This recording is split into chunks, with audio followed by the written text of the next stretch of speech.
समन्ता चक्रवालेषु अत्रा गच्छन्तु देवता सद्धम्मं मुनिराजस्य सुनन्तु सग्गमुखदं धम्मसवන कालो अयं भदन्ता धम्मसवන कालो अयं भदन्ता धम्मसवන कालो अयं भदन्ता नमो तस् भगवतो अरहतो सम्मा सम्बुद्धस्स नमो तस् भगवतो अरहतो सम्मा सम्बुद्धस्स नमो तस् भगवतो अरहतो सम्मा सम्बुद्धस्स अत्थानं चेप्यं जඤ්ඤාරක්ඛේයනං සුරක්ඛිතං තින්න මඤ්ඤතරං යාමං පටිජග්ගේය පණ්ඩිතෝති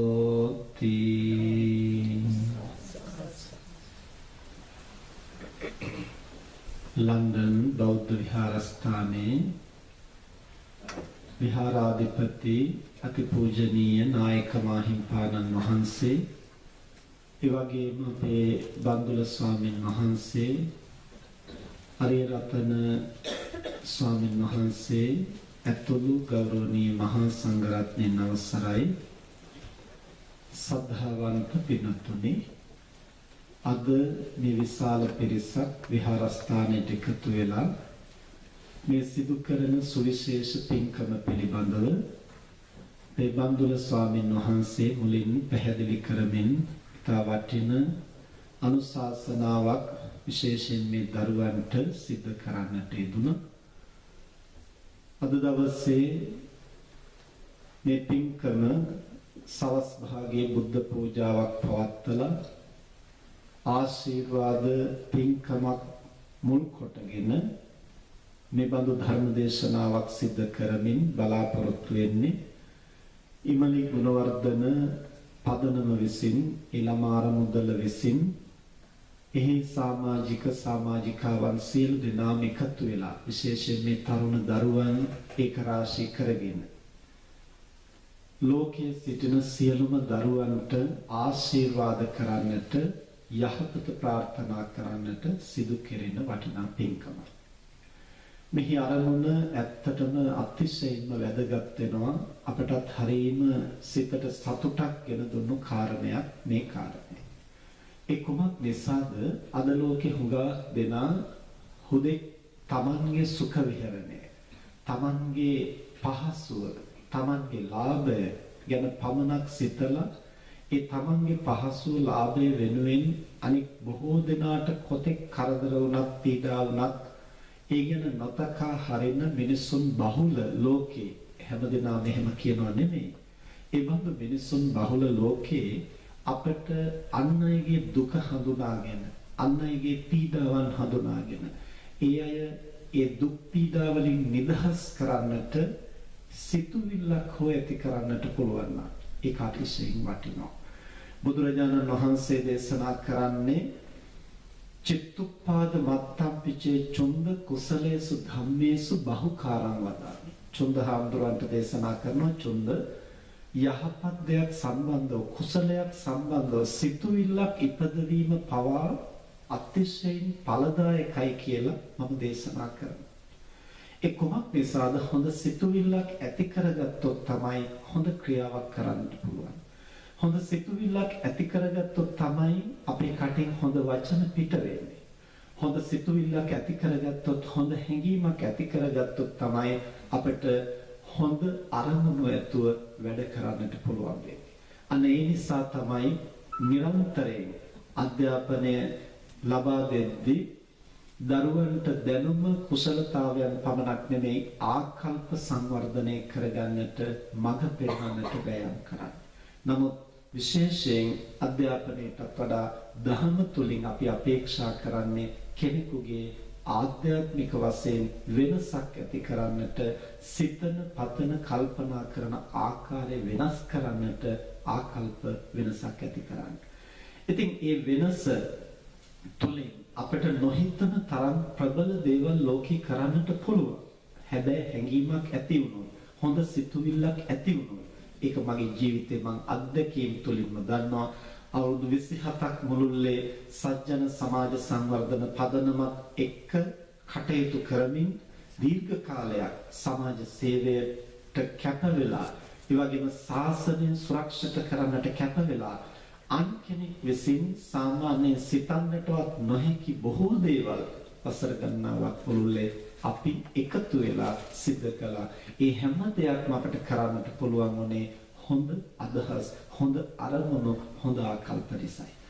ඒ නිසා මේ එමලි ගුණවර්ධන පදනම මම හිතන්නේ අතිශයින්ම වැදගත් අරමුණක් පදනම් කරගෙනයි මේ සියලු දෙනා ඒක රාශී වෙලා මේ සංවිධානයේ ගොඩනගාගෙන තියෙන. විශේෂයෙන් රුක්මල් ගුණවර්ධන නෝනා මහත්මිය, එම මහත්මයා, ඒ වගේම පුතණුවන්, දියණියන්, මේ සිව් දෙනා මූලික වෙලා තව බොහෝ වැඩිහිටියන්, දරුවන් සම්බන්ධ කරගෙන ඒ සියලු දෙනාගේ කැපවීමෙන් යුක්තව සමස්ත දරු ප්‍රජාවගේ, එහෙම නැත්නම් අනාගත පරපුර යහපත් කරන්නට දරන උත්සාහයක් හැටියටයි අපි දකින්නේ.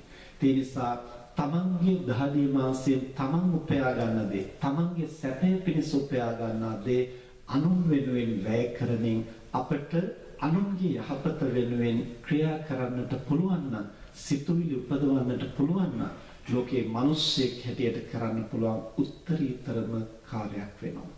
ඉතින් මේ සම්බන්ධව ඇත්තටම අපේ බන්දුල හාමුදුරුවෝ මුල් අනුශාසනාව කරද්දී අහගෙන ඉන්නකොට තමයි මටත් හුඟක් හිතට කාවැදුනේ කොච්චර හොඳ අරමුණක් ඇතුවද අද මේ කටයුතු මේ ආකාරයෙන් සිද්ධ කරන්නේ, විශේෂයෙන් සිංහල අලුත් අවුරුද්ද මුල් කොටගෙන. ඒ නිසා අද ධර්ම දේශනාව තුළින් අපි අදහස් කළා උන්වහන්සේ විසින් පැහැදිලි කරපු කාරණාවලම තවත් දිගුවක් හැටියට තමන්ගේ ජීවිතයේ දෛනිකව පුහුණු කළ හැකි, මෙලොවට පරලොවට වැඩදායක වෙන විශේෂ කාර්යයක් පිළිබඳව සිහිපත් කරන්න. ඒ තමයි සත්‍යක්‍රියාව. අද ධර්ම දේශනාවේදී අපි පැහැදිලි කර දෙන්නට බලාපොරොත්තු වෙන්නේ සත්‍යක්‍රියාවක් කියන්නේ මොකක්ද? සත්‍යක්‍රියාවක් කරන්නේ කොහොමද? සත්‍යක්‍රියාව අපට කෙබඳු අවස්ථාවල භාවිතා කරන්න පුළුවන්ද? ඒ සත්‍යක්‍රියාවෙන් Tamanටත් ලෝකෙටත් කොච්චර ලොකු යහපතක් කරන්නට පුළුවන්ද? මානසික බලය අවදි කර ගැනීම තුළින් මේ කරුණ ගොනු කරමිනුයි අද මේ කෙටි වේලාවක් ධර්ම දේශනාව සිදු කරන්නට අපි අදහස් කළේ. ඒ සඳහා අපි මාතෘකා කළේ බුදුරජාණන් වහන්සේ විසින් දේශනා කළ වටිනා ගාථා ධර්මයක්, ධම්මපදයේ අත්ත වර්ගයේහි සඳහන් වෙන ගාථා. තථාගතයන් වහන්සේ දේශනා කරනවා අත්තානං චේ පියං ජඤ්ඤා රක්ඛේයනං සුරක්ඛිතං තින්න මඤ්ඤ තරං යාමං පටිජග්ගේය පඬිතු. තමන්ට ආදරේ නම් ජීවිතේ යාම තුනෙන් එක්කයා මේකදීවත් තමන් රැකගන්නට උත්සාහ කරා. දැන් මේ ගාථාවේ අර්ථය කිව්ව ගමන් වෙනතොට හිතෙන්න පුළුවන්. ඉතින් අනුන් රැකීම ගැන මොකුත් ඒක කියන්නේ නැහැ. තමන්ට ආදරේ නම් තමන් රැකගන්නට කියලායි කියන්නේ. එතකොට කොහොමද අනුන්ට යහපතක් වෙන්නේ? ඒක ඉතා ගැඹුරු කාරණයක්. තමන්වත් රැකගන්නට බැරි නම්, තමන් පිළිබඳවත් හැඟීමක් නැතිනම්, තමන්ගේ යහපත පිළිබඳව හැබැයි අදහසක් නැතිනම් අපිට ලෝකයේ අන් අයට යහපතක් කරන්න පුළුවන් කමක් නැහැ. නමුත් අද සමාජයේ මේක වැරදි විදිහට අර්ථකථනය කරගෙන තියෙනවා. ඒ කොහොමද?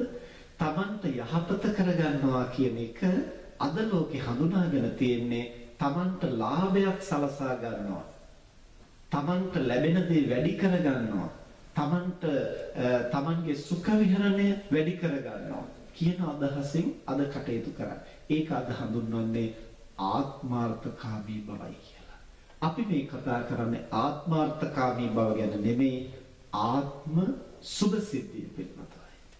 ඒ ආත්ම සුභසිද්ධිය එහෙම නැත්නම් ස්වార్థය, තමන්ගේ අර්ථය කොහොමද සිද්ධ වෙන්නේ? තමන් යහපත් පුද්ගලයෙක් වෙන්නේ කොහොමද? තමන්ගේ ශක්තිය අවදි කරගන්නේ කොහොමද කියලා අපි හරියට තේරුම් ගත්තොත් එබඳු මිනිසුන්ට ලෝකෙටම යහපතක් කරන්නට පුළුවන්. මේ පිළිබඳව බුදුරජාණන් වහන්සේ උදාහරණයක් දේශනා කරනවා භික්ෂුන් වහන්සේලාට කොහොමද තමන් රැක ගන්නකොට අනුන් රකින්න පුළුවන් වෙන්නේ කියලා. බුදුහාමුදුරු උපමා කතාවක් දේශනා කරනවා. මහණෙනි, පෙර දඹදිව ගුරුවරයෙක් සහ ගෝලයෙක් ජීවත් වුණා ශිල්ප දක්වලා. මේ දෙන්නා දක්වන ශිල්පය තමයි රියන් 60ක් විතර උස උණ ගහක්. රියනක් කියලා කියන්නේ අඩි එකමාරක් විතරනේ.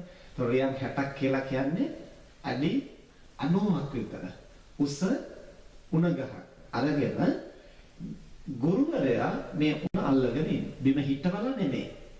පොළවේ හාරලා හිටවලා නෙමෙයි.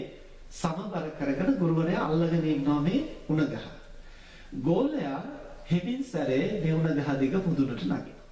නැගලා උණ ගහේ ඉස්මත්තට ගිහිල්ලා විවිධ ශිල්ප දක්වනවා. අද කාලේ හැටියට සර්කස් වගේ වැඩ. දැන් මේ දෙන්නත් එක්කලා මහ ජනතාව වැඩිපුර ගැවසෙන තැන්වල නගර මැද්දේ මේ උණ ගහ අරගෙන ගිහිල්ලා දෙන්නත් එක්කලා ශිල්ප දක්වලා බොහෝ දෙනා සතුටු කරලා බොහෝ ධනය උපයා ගන්න. මේ විදිහට තමයි ඒ අයගේ දිවි පවත්වන්නේ. දවසක් ගුරුතුමා ශිෂ්‍යයාට කතා කරලා කියනවා, ඒ ශිෂ්‍යයාගේ නම මේදක තාලික. මේදක තාලිකට කතා කරලා කියනවා, මේදක තාලික අපි දෙන්න අන්‍යෝන්‍ය සහයෝගයෙන් ජීවත් වෙන්නේ. ඒ නිසා ඔබ වැඩ කරනකොට පරිස්සම් වෙන්න ඕන. උණගහ මතු පිටට නැගලා ශිල්ප දක්වනකොට ඔබ පරිස්සම් වෙන්න ඕනේ. පල්ලෙහා ඉන්නේ මම. ඒ නිසා ඔබ වැඩිපුර දැගලුවොත් එහෙම ඔබ ඔබේ සමබරතාවයෙන් නැති කරගත්තොත් එහෙම මට මේ රියන් 60ක් උස උණගහයි ඔබේ බරයි ඔක්කොම මට සමබර කරගන්න බැරි වෙනවා. ඒ නිසා ඔබ අනිවාර්යෙන් ශිල්ප දක්වද්දී පල්ලෙහා ඉන්න මං ගැන සැලකිලිමත් වෙන්න ඕන. මොකද ඔබේ ක්‍රියාපටිපාටිය මතයි මගේ සමබරතාවය රැඳී පවතින්නේ. ඒ වගේම මම සැලකිලිමත් වෙන්න ඔබ ගැන. මොකද පල්ලෙහා ඉන්නේ මමනේ. උණගහ හරියට අල්ලගෙන ඉන්න බැරි වුණොත් එතන සමබරතාවයේ ගිලුණොත් උඩ ඉන්න ඔබටයි අනතුරු වෙන්නේ. ඒ නිසා මම ඔබ ගැන බලා ගන්න, ඔබ මා ගැන බලා ගන්න. අපි දෙදෙනා මෙසේ අන්‍යෝන්‍යව අපි සුරක්ෂිත කරගමු කියලා මේ ගුරුතුමා තමන්ගේ ශිෂ්‍යයාට උපදෙස් දෙනවා.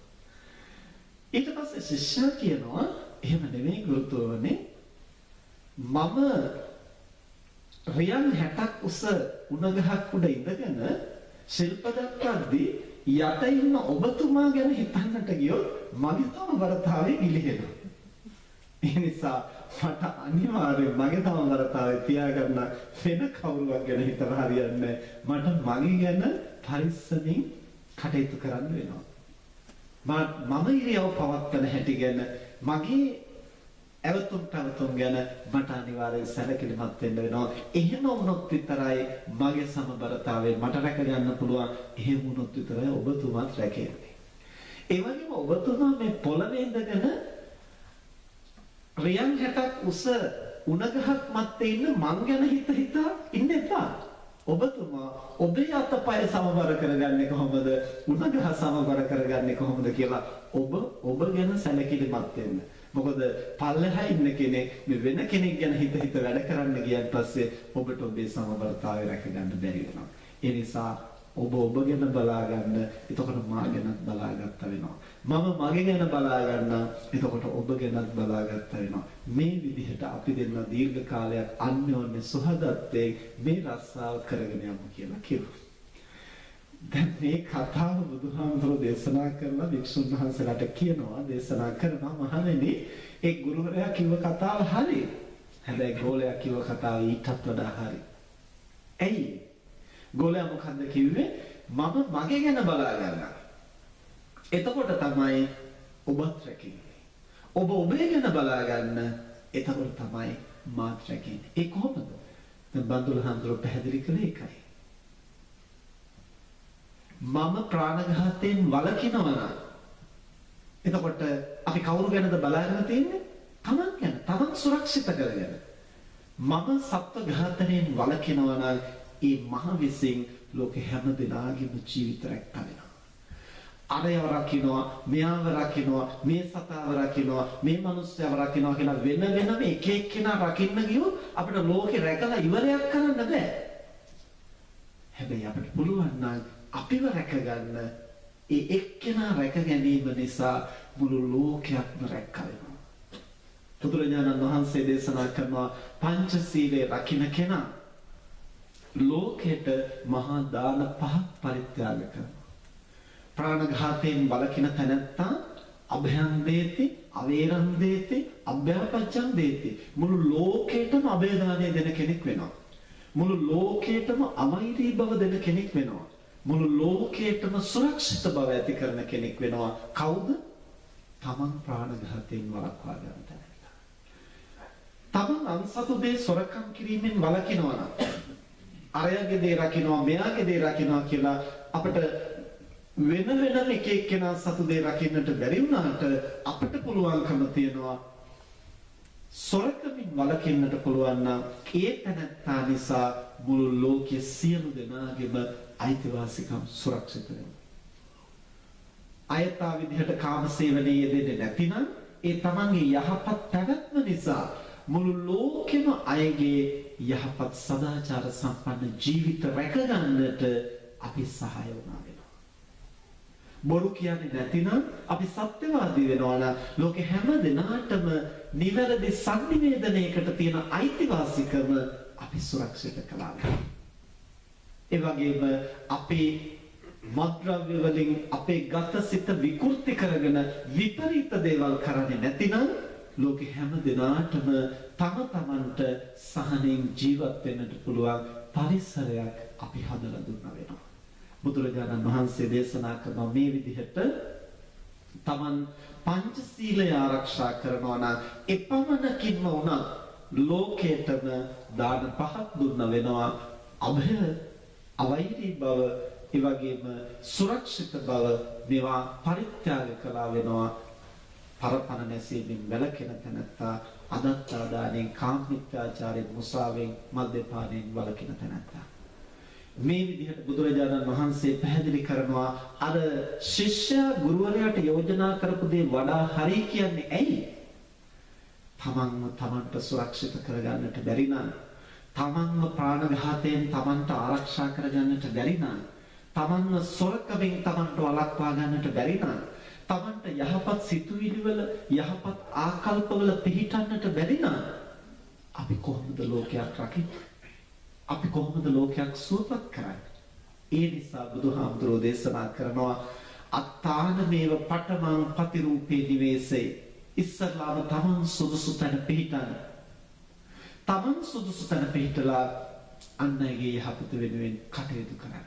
අද සමාජයේ හුඟක් දෙනාට පේනවා සමාජ සේවා ආයතන, සමාජ සේවා සංවිධාන ගොඩනගාගෙන ලෝකේ රකින්නට, ලෝකයට යහපත කරන්නට උනන්දු වෙනවා. නමුත් අවාසනාවකට වගේ ඒ බොහෝ දෙනා සමග පෞද්ගලිකව කතා කරලා බලනකොට අපිට පේන්නේම ඒ හොඳ අදහස් නෙමේ, ඒව වටා එක්රොක් වෙච්ච වෙනත් පටලැවිලි ගොඩක් තමයි අපිට පේන්නේ.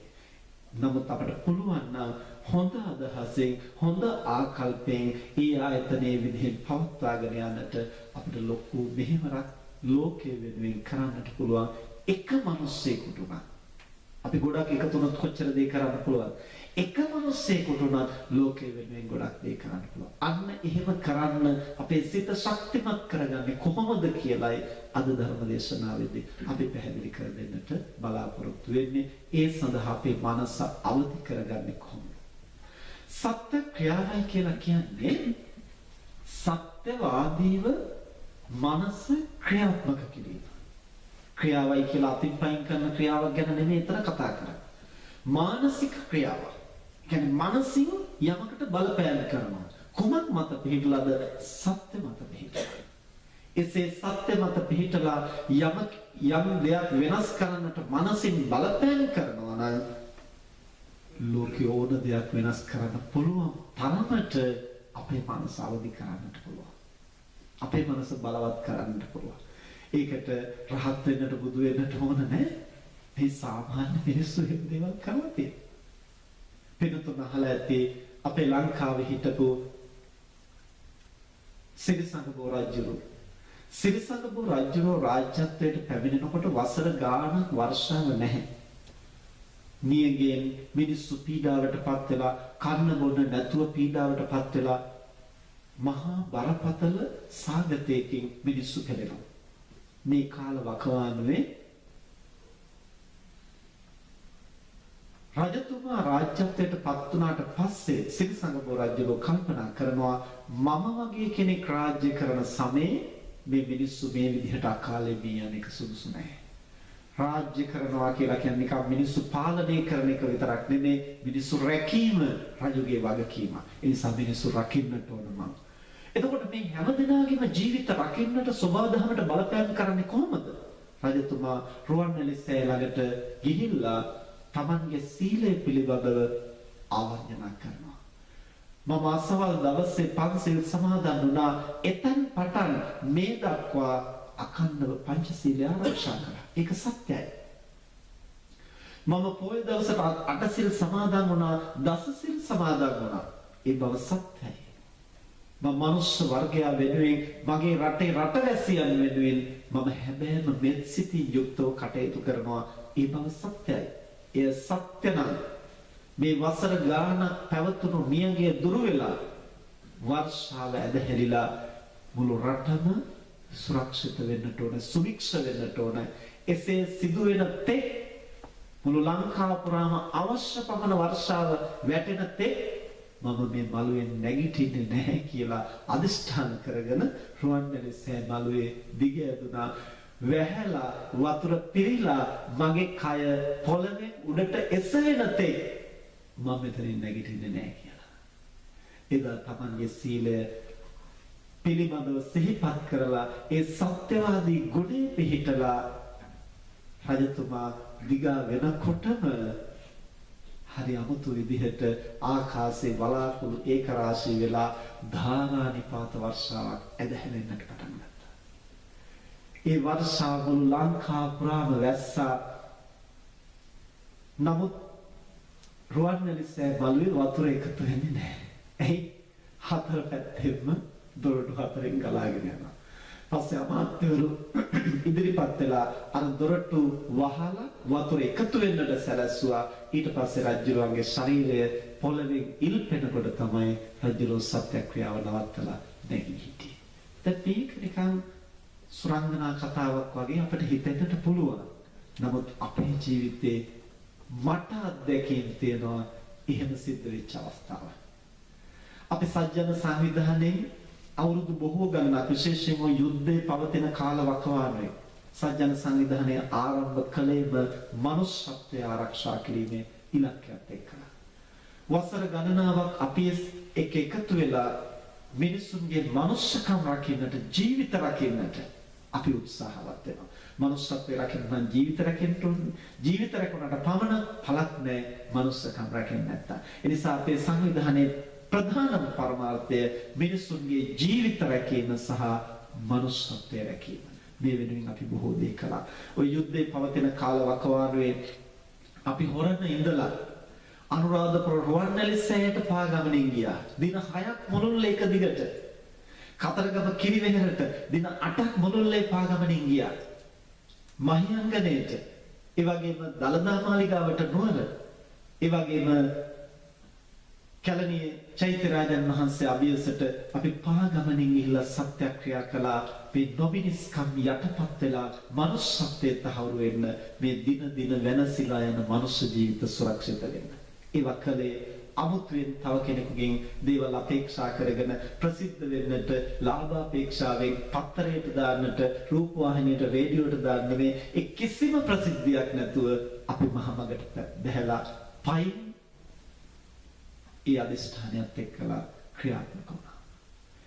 ඒ අවංකව එහෙම කරපු නිසා අපිට ප්‍රතිඵල අත්දකින්නට ලැබුණා. ඒ වගේ සිද්ධි දෙකක් වර්ෂාව සම්බන්ධව මතක් කරපු නිසා මම සිහිපත් කරන්නේ රුවන්වැලි සෑයට පාගමනින් ගිහිල්ලා සත්‍යක්‍රියාව කරන්න සූදානම් වෙනකොට අවුරුද්දක සැරයක් වෙනතුන් දන්නවා රුවන්වැලි සෑය හුණු ඔක්කොම හුරනවා. හුරලා අලුතෙන් හුණු ගන්නවා. අපි යන අවස්ථාව වෙනකොට රුවන්වැලි සෑය සම්පූර්ණ හුණු සූරලා මාස 6කින් වැහලා නැහැ. තන්නේ කරම උඩින් යටින් දෙකෙන් රත් වෙලා ගිනියම් වෙනවා. හුලම් පාරත් එක්කලා අර හුණු දූවිලි හැම තැනම යනවා. එතන බුද්ධ පූජාවක් තියෙනවා තියා අහලකවත් ඉන්නතුල. පස්සේ අපේ සජ්ජන සංවිධානයේ සභාපතිතුමා අධිකාරම්පතිතුමා කිව්වා අපිට බුද්ධ පූජාව තියන්න එක කොටසක් හරි අපි පිරිසිදු කරගමු. නමුත් අතුගාලා සුද්ධ කරන්නට බෑ. හුණු තාම කුඩා ඩස්ට් එකක් හැටියට හැම තැනම තියෙන්නේ. ඒ නිසා එතුමා යෝජනා කළා අපි වතුර බවුසරයක් ගෙනල්ලා සුද්ධ කරගමු අපි බුද්ධ පූජාව තියෙන ටික.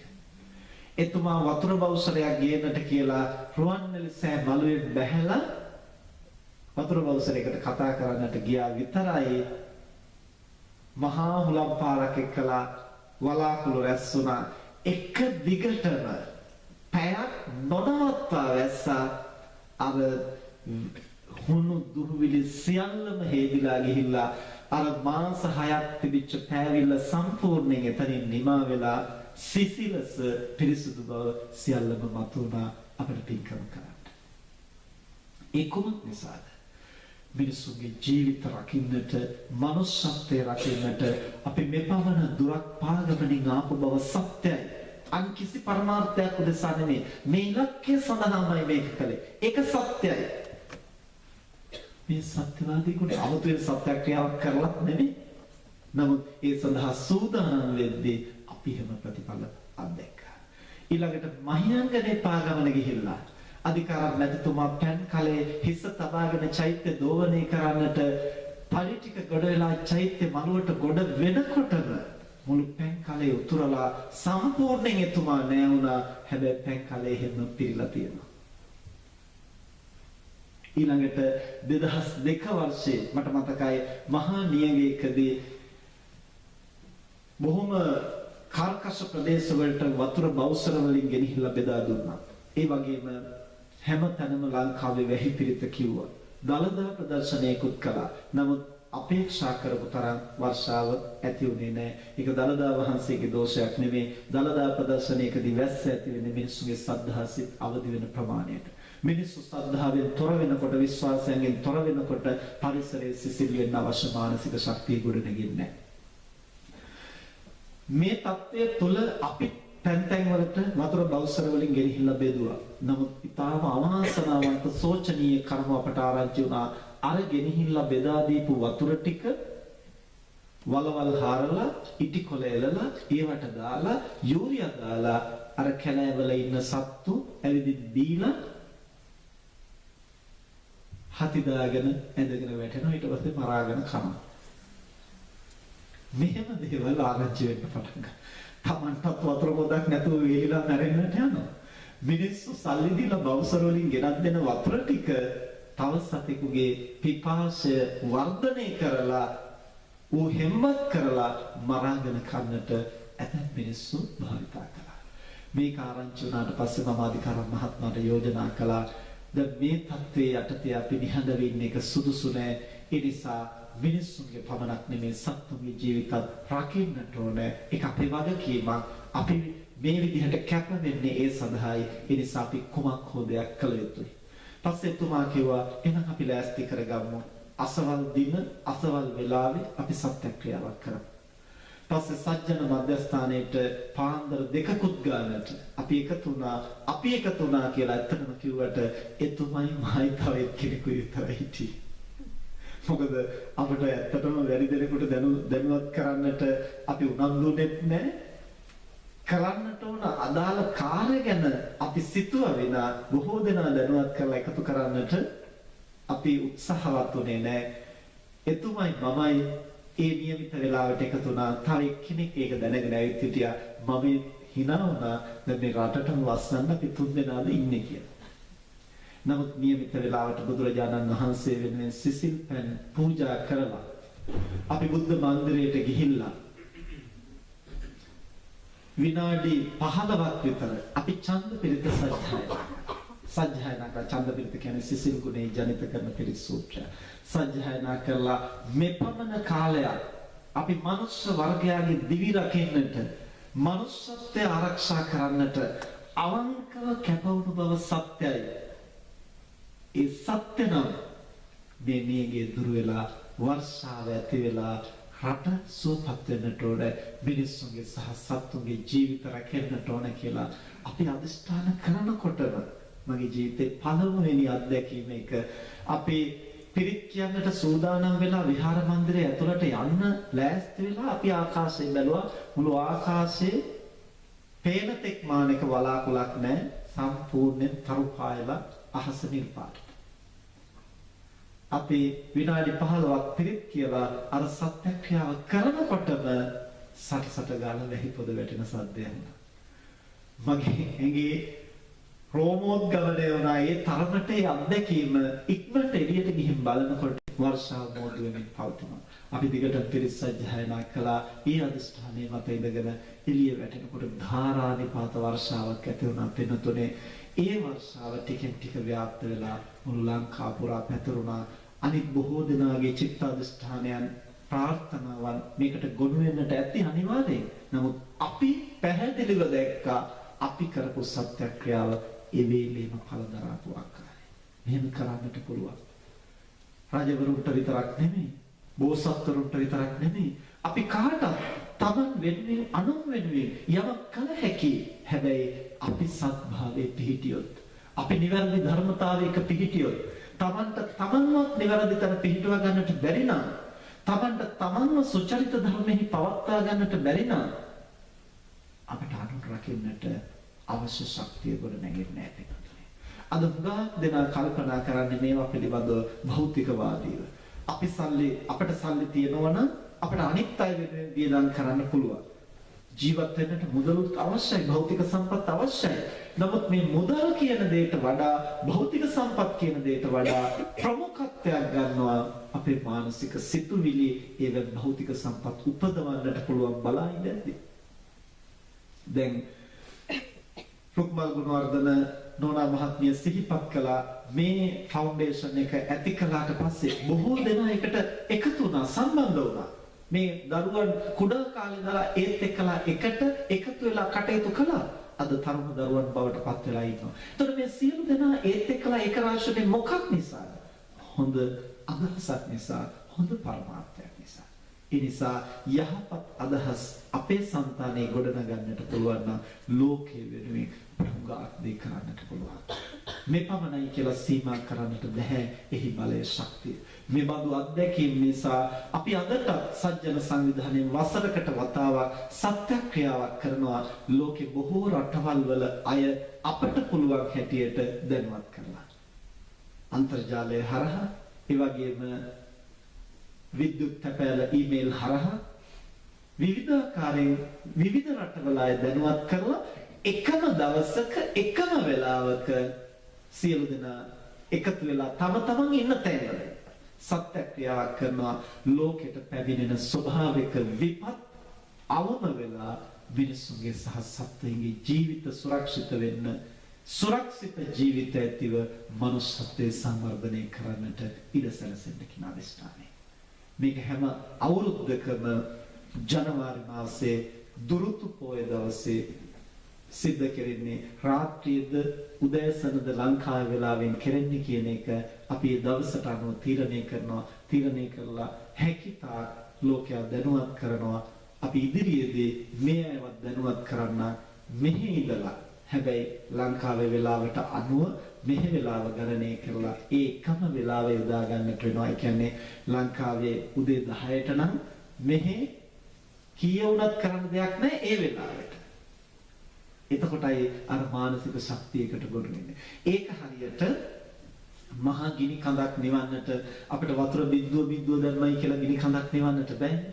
හැබැයි හැමෝම ළඟ තියෙන වතුර බිඳු එකතු කරලා භාජනයකට එකතු කරලා එකවර හලන්නට පුළුවන් නම් මහ ගින්නක් උනත් නිවන්නට පුළුවන්. මෙන්න මේ න්‍යාය භාවිතා කරමින් අපි ලෝකයේ සුවපත් කරන්නට ලෝකයේ බෞද්ධ පමණක් නෙමෙයි බෞද්ධ විවිධ ජාතින් විවිධ ආගමිකයන් මේ සඳහා සම්බන්ධ වෙනවා. කුමක් නිසාද? මේක ආගමික ප්‍රශ්නයක් නෙමෙයි. මනුෂ්‍ය ජීවිත සුරක්ෂිත කරන්න ලෝකයේ සුවපත් කරන්න කරන කටයුත්ත. ඒවෙන් අපිට හුඟක් ප්‍රතිඵල ලබන්නට පුළුවන් හොඳ හැඟීමෙන් කරනවා. නමුත් එහෙම කරන්නට නම් සත්‍ය ක්‍රියාවක් කියන්නේ මොකක්ද? ඒකට මනස ගොනු කරගන්නේ කොහොමද කියලා අපි තේරුම් ගන්නට ඕනේ. ඒ සඳහා මානසික ක්‍රියාවලියක් කෙරෙන්නට ඕනේ. සත්‍ය ක්‍රියාවක් කරන්නට කරුණු කිහිපයක් පිළිබඳව අපේ අවධානය යොමු වෙන්න ඕනේ. පළවෙනි කාරණේ තමයි තමන්ට සිහි කරන්නට පුළුවන් අවංක සත්‍යයක් තමන්ගේ ජීවිතයේ තියෙන්නට ඕන. ඒ කියන්නේ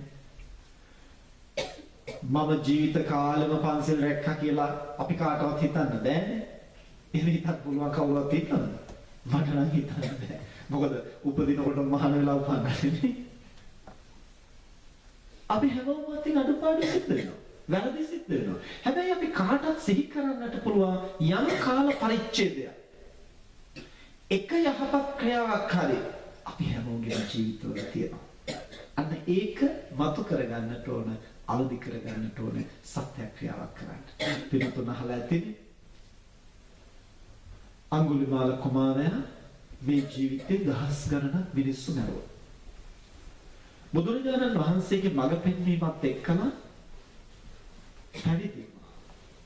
පැවිදි වෙලා ගුණදහම් වඩද්දී උන්වහන්සේගේ මනස කොයිතරම් නොදොමනක් වුණාද කියනවනම් දිනක් පිටු සිඟාගෙන වඩිද්දී අම්මා කෙනෙක් දරුවා බිහි වෙන්නට ආසන්නව ඒ ප්‍රසූත වේදනාවෙන් පීඩනවා කෑ ගහනවා. මේ කෑ ගහන මවගේ හඬ ඇහිලා අඟුලිමාල හාමුදුරුවන්ට ලොකු අනුකම්පාවක් ඇති වුණා. අඟුලිමාල හාමුදුරුවෝ ගිහිලා බුදුහාමුදුරුවන්ට කියනවා ස්වාමීනි මම අද පිඬුසිඟා වඩිනකොට එක් මව ප්‍රසූත වේදනාවෙන් කෑ ගහන හඬ ඇහුණා. මට ලොකු අනුකම්පාවක් ඇති වුණා. ස්වාමීනි බුදුරජාණන් වහන්සේ ඒ මවගේ කායික මානසික පීඩාව අඩු කරන්න අපට යම් ආශිර්වාදයක් කරන්න පුළුවන්. බුදුරජාණන් වහන්සේ දේශනා කරන අඟුලිමාල එහෙමනම් ඔබ ගිහිල්ලා සත්‍යක්‍රියාවක් කරන්න. මම මේ ජීවිතේ උපන්න දවසේ ඉඳලා දැන සත්තු මැරුවේ නැහැ කියලා ඔබ සත්‍යක්‍රියා කරන්න. අඟුලිමාල හඳුරු ප්‍රතිගත්තා. මම කොහොමද මේ ජීවිතේ උපන්න දවසේ ඉඳලා සත්තු මැරුවේ නැහැ කියන්නේ? මම දැන මේ ජීවිතේ මිනිස්සුම කොච්චර මරලා තියෙනවද? බුදුහාමුදුරුවෝ සිහිපත් කරන එහෙම නෙමෙයි අඟුලිමාල. මම ඔබට කියන්නේ මේ ජීවිතේ උපන්නට පස්සේ. ඒ කියන්නේ මහත් වුණාට පස්සේ. භික්ෂුවකට ජීවිත දෙකක් තියෙනවා. එකක් තමයි මව් කුසින් බිහි වෙච්ච ආත්මය, දෙවෙනි එක තමයි පැවිද්දට යොමු වෙච්ච අලුත් ජීවිතය. තොර බුදුහාමුදුරුවෝ අවධාරණය කරනවා අඟුලිමාල ඔබට සිහි කළ හැකි ඔබ මහාන වෙච්ච දවසේ ඉඳලා දැන සත්තු බැරුවේ නැහැ කියලා. ඔබ ඒක සිහි කරලා සත්‍යක්‍රියා කරන්න. අඟුලිමාල හාමුදුරුවෝ ගිහිල්ලා මෑණියන් ඉදිරියේ වාක්‍ය කීපයක් ප්‍රකාශ කරන්නේ.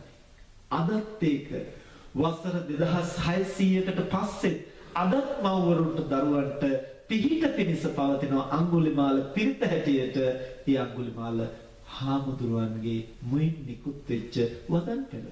යතෝ හම් භගිනි අරයාය ජාතියා ජාතෝ නාභි ජානාමේ සංචිච්ච පාණං ජීවිතා වෝරෝපේතා තේන සච්චේන සොත්තිතේ හෝතු සොත්තිගම්බස්. ඔච්චරයි.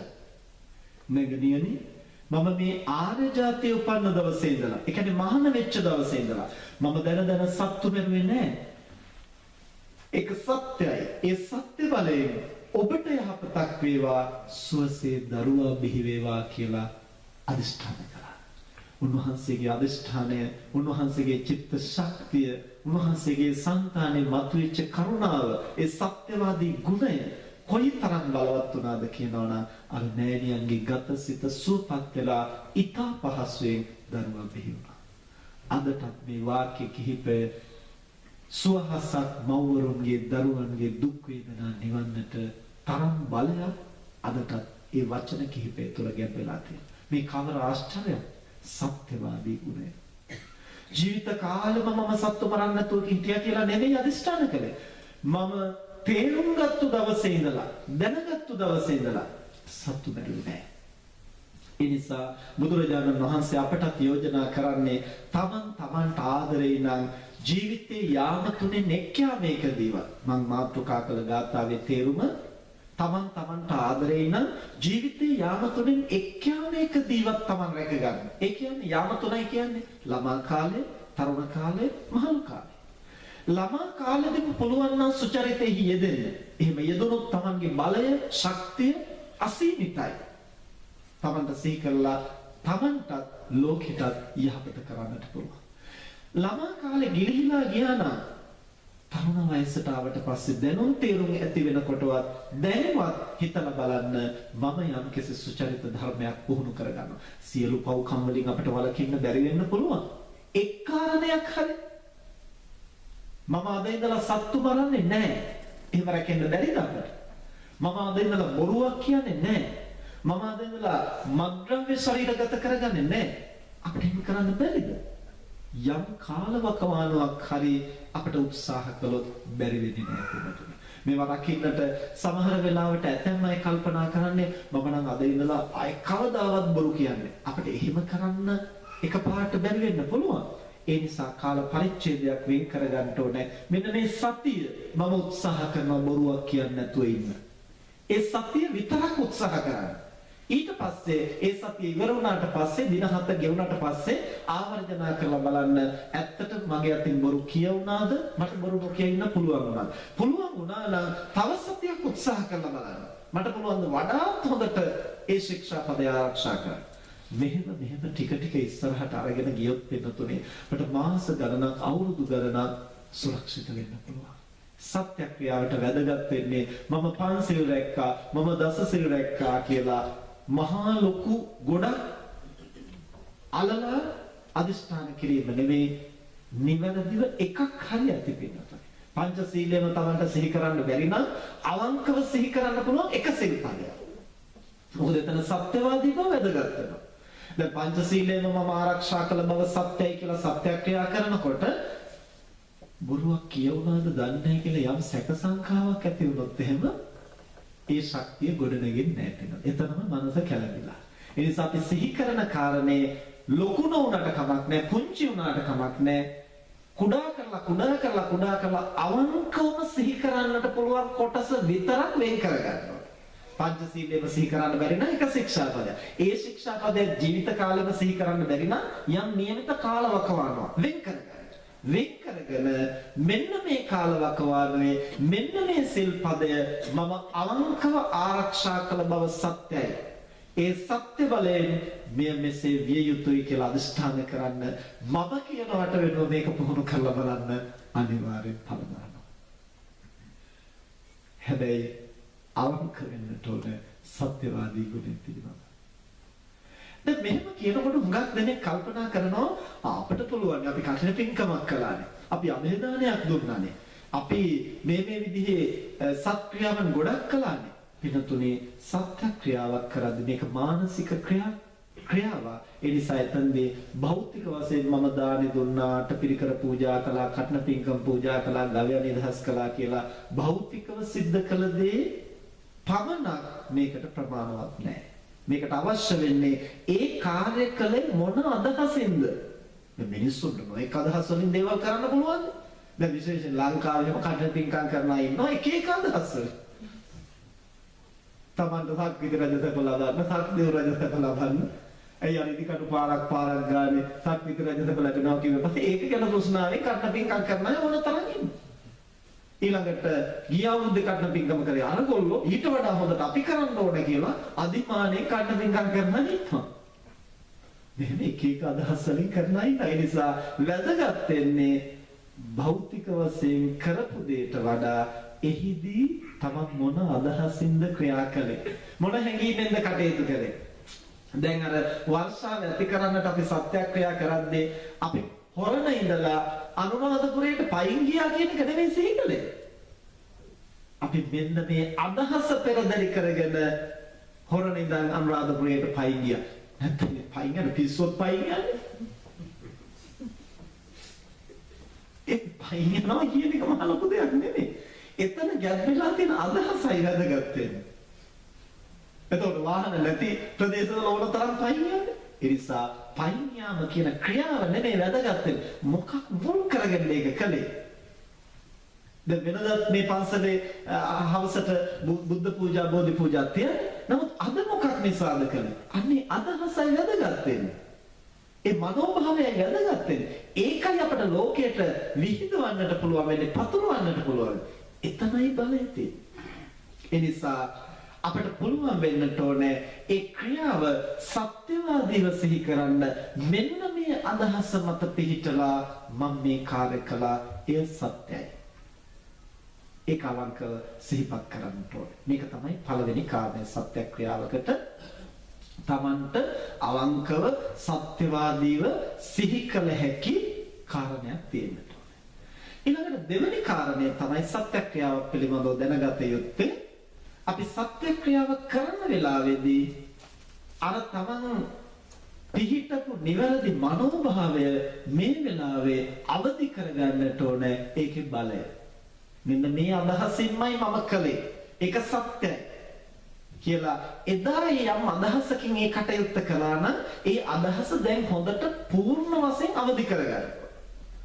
පිනතුනි මේවා කාලයක් පුහුණු කරලා බලන්න හරියට පුහුණු වෙනකොට ඒ හැබෑ හැඟීමෙන් මනස පිරෙනකොට මට මේ මෑතකදී ඔය පහුගිය අවුරුද්දේ අපි සජ්ජන සංවිධානයේ සත්‍යක්‍රියාව කරනකොට මම මේ ළඟ හිටපු අයටත් පැහැදිලි කරලා දුන්නා අවංක මේ හැඟීම මතු කරගත්තොත් මහ පුදුම ජවයක් එනවා කෙනෙක් ඇවිදින් අපිට තුවක්කුවක් එල්ල කරලා පුළුවන් නම් ඔය සත්‍යවාදී බව තුළ පිහිටලා රැකෙන්න මම වෙඩි තියනවා කිව්වොත් පුළුවන් නම් වෙඩි තියන්න මට ඔය වෙඩිල්ල වදින්නේ නැහැ කියන මන්ටමට අභීත ශක්තියක් මනසේ ගොඩ නැගිනවා. එහෙම අත්හදා බලන්න යන්න ඕනේ. ඒක පාඩ. මම කියන්නේ එපමණ බලයක්. ඒ තරම් බලයක්. ඒ කියන්නේ ඒ තරම් විශ්වාසයක්. ඒකයි සත්‍යවාදී කියලා කියන්නේ.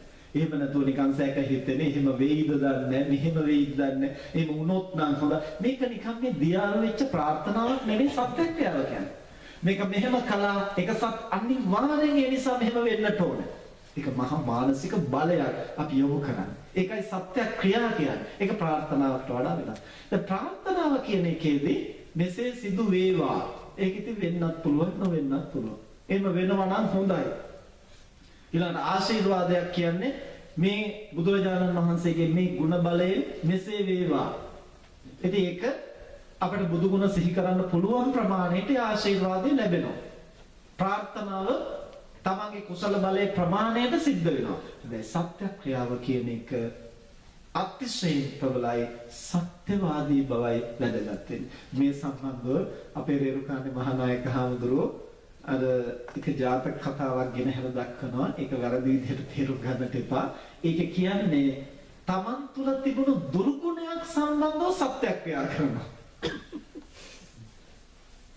එහෙම කරන්නේ කොහොමද සත්‍යවාදීව මම අවංකව මගේ ළඟ මේ දුර්ගුණය තිබුණයි කියලා හඳුනාගත්තා එය සත්‍යයි දුර්ගුණය නෙමෙයි ඒ දුර්ගුණය මගේ ළඟ තියෙන බව මම හඳුනාගත්තා ඒ කතාව කෙටි නිසා ඕනනම් කියන්නට පුළුවන්. ඒ ජාතක කතාවේ සඳහන් වෙන්නේ එක කුඩා දරුවෙක් අරගෙන අම්මයි තාත්තයි තාපසයෙක් ළඟට යනවා දහම් අසන්නට. තාපසතුමා ධර්ම කාරණා කියා දෙනකොට අම්මයි තාත්තයි එතනට වෙලා බණ අහගෙන හිටියා. පොඩි දරුවා වටපිට දුවපැන ඇවිද්ද සර්පෙක් දෂ්ට කළා. දරුවා විස මූර්ජා වුණා. දැන් බණ අහලා කරලා බලනකොට දරුවා නිල් වෙලා ඇත්තටම අම්මා හිතුවේ මැරිලා. එතකොට අර තාපසතුමා කෙනා මැරිලා නැහැ විස මූර්ජා වෙලා හැබැයි තව සුළු මොහොතකින් මිය යන්නට පුළුවන්. පස්සේ අම්මා මේ දරුවා දෑතට අරගෙන කියනවා ස්වාමීනි ඔබතුමාට තාපසතුමාට කියනවා ස්වාමීනි ඔබතුමාට යම් සත්‍යක් තියෙනවා නම් සත්‍යක්‍රියාවක් හරි කරන්න නැත්නම් මෙහෙතක් කරන්න පුළුවන් නම් එතකොට තාපසතුමා කියනවා මම එහෙම විශේෂ ඖෂධයක් දන්නේ නැහැ. එහෙනම් ඔබ වහන්සේ ළඟ තියෙන මොකක් හරි සීල ගුණයක් සිහිපත් කරලා සත්‍යක්‍රියා කරන්න. පස්සේ තාපසතුමා කල්පනා කරන දැන් මම මොකද්ද කරන සත්‍යක්‍රියාව? පස්සේ තාපසතුමා සත්‍යක්‍රියාවක් කරනවා මම මේ තවුස් දිවියට ආපු දවසේ ඉඳලා දවස් 7යි අවංකව තවුස් දම් පිරුවේ. දවස් 7යි අවංකව තවුස් දම් පිරුවේ. ඊට පස්සේ මම මේකෙන් යන්න බැරිකම නිසා යන්තම් මේක රැඳිලා හිටිය නිසා අවංකව මම තවුස් දම් පිරුවේ දවස් 7යි. ඒක සත්‍යයි. ඒ සත්‍ය බලයෙන් මේ දරුවගේ විස බහැලා සුවපත් වෙන්නට ඕන කියලා අදිස්ථාන කරා. අර දරුවගේ බෙල්ල දක්වා විස බැස්සා. දැන් දරුවා ඇස්සරලා බැලුවා. ඊට පස්සේ තාපසතුමා කිව්වා මට කරන්න පුළුවන් දේ මං කළා. දැන් ඔයගොල්ලන්ට පුළුවන් දේ කරන්න. ඊට පස්සේ දැන් තාත්තත් ඉන්නවනේ. තාත්තට කිව්වා දැන් එනවා සත්‍යක්‍රියා කරන්න. තාත්තා කල්පනා කළා දැන් මම මොකද්ද කරන්නේ? ඊට පස්සේ තාත්තා සත්‍යක්‍රියා කළා. මේ තාපසතුමා අපේ ගෙදරට දානය සඳහා පැමිණි කිසිම දවසක මම කැමැත්තෙන් දන් දුන්නේ නැහැ. ඒක සත්‍යයි. ඒ සත්‍ය බලයෙන් මේ දරුවගේ විස බහැලා සුවපත් වෙන්න ඕනේ. තුනටිය දක්වා විස බැස්සා. දරුවා නැගිටලා වාඩි වුණා.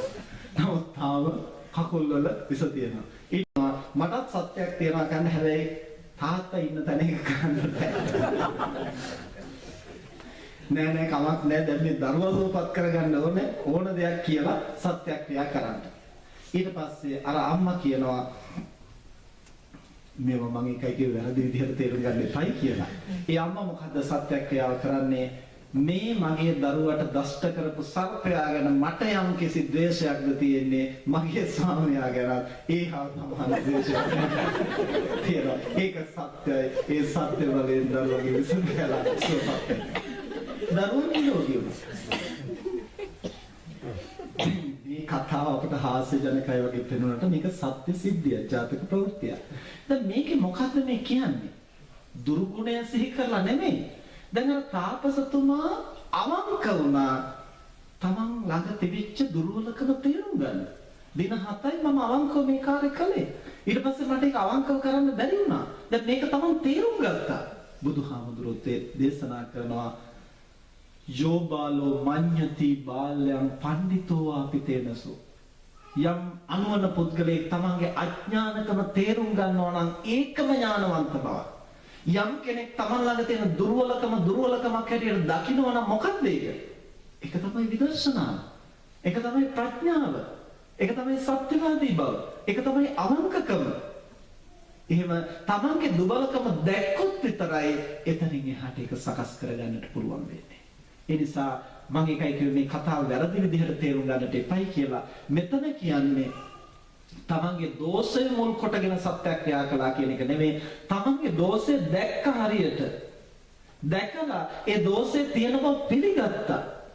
පිළිගෙන මගේ ළඟ මේ දෝෂේ තියෙනවා. ඒක මම තේරුම් ගත්තා. ඒක සත්‍යයි. ඒ සත්‍ය බලයෙන් මේ යහපත වෙනවා.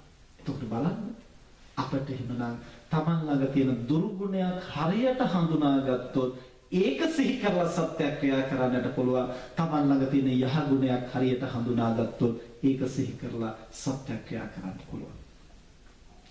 දැන් අර තාත්තත් තමන් හැමදාම දඳුනට අවංකව ඒක කළේ නැහැ කියන බව අවංකව තේරුම් ගත්තා.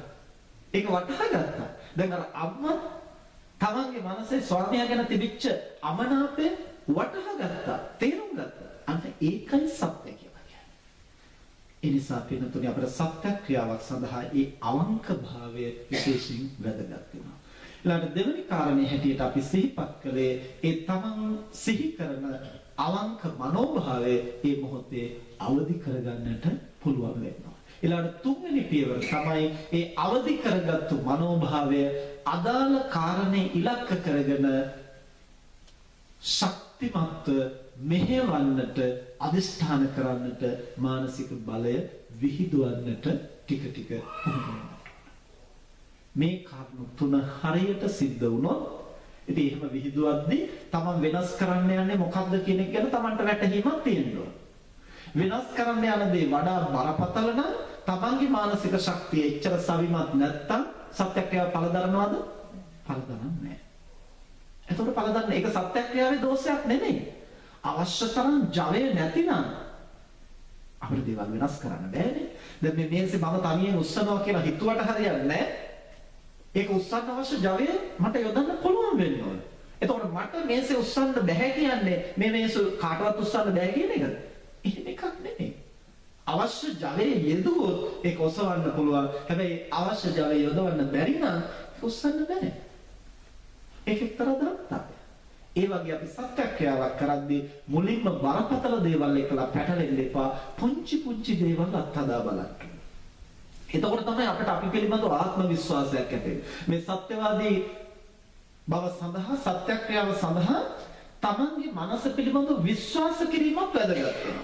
එහෙම විශ්වාස කළේ නැත්තම් මේක හරියයිද දන්නේ නැහැ. මට එච්චර හයිය තියෙද්ද දන්නේ නැහැ. කරන්න පුළුවන් වේද දන්නේ නැහැ. මෙහෙම සැක සංකා ඇති වුණොත් පින්නතුනේ ඒ සත්‍යක්‍රියාව හරියන්නේ නැහැ. මේක හරියටම ඊතලයක් දුන්නේ තියලා දුනුදිය ඇදලා ඊතලය අදාළ ඉලක්කයට මුදා හරිනවා වගේ ක්‍රියාවක් සිද්ධ වෙනවා. ඊතලේ හරියට ඍජු ඊතලයක් අරගෙන කෙලින් දුන්නට තියාගන්නවා වගේ තමයි අවංක සත්‍යක් සිහිපත් කරගන්නේ. ඊට පස්සේ අර ලනුව පිටිපස්සට ඇදලා ජවය ගන්නවා වගේ තමයි අර මනෝභාවය අවදි කරගන්නේ. ඊට පස්සේ අදාළ ඉලක්කයට මුදා හැරලා විදිනවා වගේ තමයි අදාළ ඉලක්කය සිහිපත් කරලා ඒ මනෝභාවය මුදා හැරීම. මේවා හරියට අපිට ටික ටික පුහුණු කරලා ක්‍රියාත්මක කරන්න පුළුවන් නම් මහා බලයක් මේවා තුළ තියෙනවා පිටුතුනේ. අනුන් රකින්නටත් තමන් රකින්නටත් අපිට මේ ක්‍රම භාවිතා කරන්නට පුළුවන්. තමන් රැකෙන්නට මේව කොහොමද භාවිතා කරන්නේ? එක මැදිවියේ මහත්මයෙක් දිනක් මට මුණ ගැහිලා මම මේ සත්‍යක්‍රියාව පිළිබඳව පැහැදිලි කරද්දී එතුමා සිහිපත් කරනවා හාමුදුරනේ මගේ ජීවිතේ ඒ වගේ අත්දැකීමක් තියෙනවා. මම මොකක්ද? තරුණ වයසේදී ලංකාවේ වැඩිහිටියන්ට මතක ඇති 80 ගණන් වල තරමක භීෂණ යුගයක් ලංකාවේ තිබුණා. ඒ කාලේ වැරදි කරපු අය විතරක් නෙමෙයි නොකරපු අයත් අනුන්ගේ කේලම් අහලා අරගෙන ගිහින් මරා දාපු කාලයක් තිබුණා. මේ කාලේ මේ තැනත්තා තරුණ වයසේ. කිසිම වරදකට සම්බන්ධතාවයක් නැහැ. නමුත් රස්සාව ඉවර වෙලා ගෙදර එනකොට මගදී අල්ලලා ජීප් එකක දාගෙන අරගෙන ගියා. අරගෙන ගිහිල්ලා පාළු ප්‍රදේශයකට ගෙනහිල්ලා පයින් ගහලා ජීප් එකේ බිමට දාලා පිස්තෝලේ අතට අරගෙන ඔළුවට තියලා දුවපන් කියලා තියෙනවා වෙලිතියා. ඒතර එහෙම අරන් ගිය අය ආපහු ආවේ බොහොම කලාතුරකින්. වැරද්දක් තිබුණා හෝ නොතිබුණා හෝ. දැන් මේ තැනත්තා කියනවා හාමුදුරනේ මට ජීවිතේ පළවෙනි වතාවට මරණ බිය දැනුණා.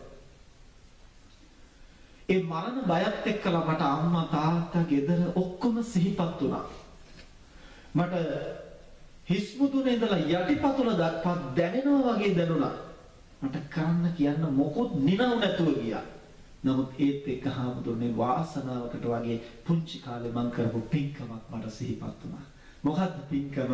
මේ තැනත්තා කුඩා අවදීදී අවුරුදු 4ක 5ක කුඩා දරුවෙක් හැටියට ඉන්න කාලේ තාත්තත් එක්ක කුඹරට ගියා.